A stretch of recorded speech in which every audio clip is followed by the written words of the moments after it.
Hello! Katatapos namin mag-lunch ni Riona. At ito ako ngayon, inaayos na naman ang aking bangsi. Tagal niyang kumain, may tira pa siyang chicken.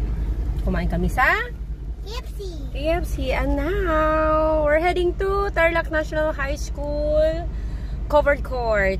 Alamin natin kung saan pwedeng mag-park for Ate Raina's Upcat. See you there! Hindi, dito sila bukas. Wala silang table. Ay, ewan. Nandito na po kami sa Tarlac National High School covered court. O, ina, dito tayo mag-e-entrance bukas, pero maiiwan na ako dito kasi bawal daw ang parents. Then itong grade 8 building, grade 9, then ito yung testing venue mo.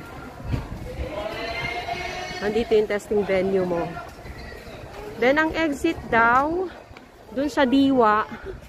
Dun sa Diwa, ewan ko kung saan pa ang daan. Basta keep your cellphone on na lang.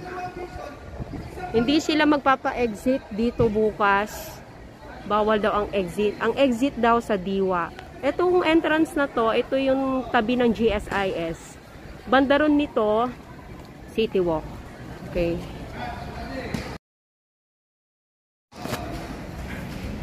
Nakakapagod guys.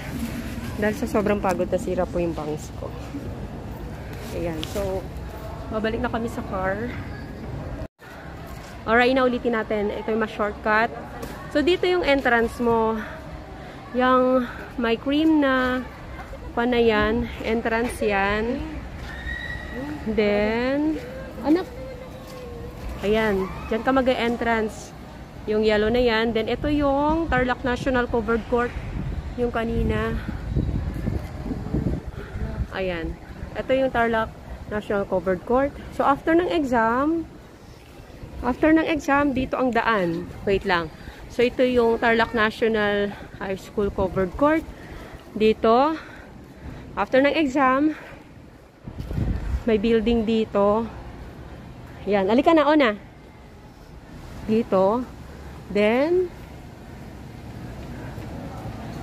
ayan, lalakad ka lang. Then, may makikita kang hagdan. Ito siya. Oh, may pusa. May hagdan dito.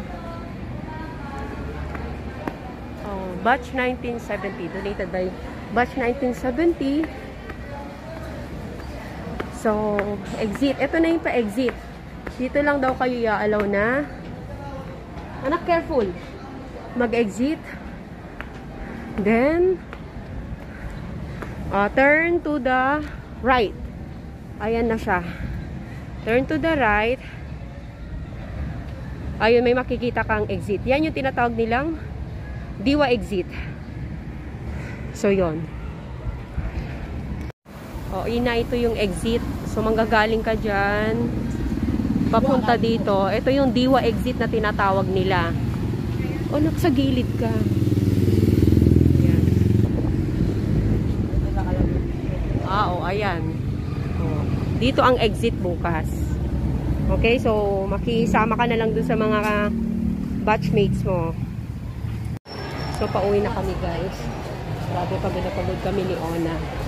At least alam na namin ang entrance saka exit. Nagre-reklamo na tong kasama ko mga guys. Tinanong ko siya kung gusto niya na mag face to face. Sabi niya, no, kasi mainit. Ayaw daw niya kasi mainit. Ay, grabe, nagulo talaga yung bangs ko. Oh, wala talaga silang aircon dito.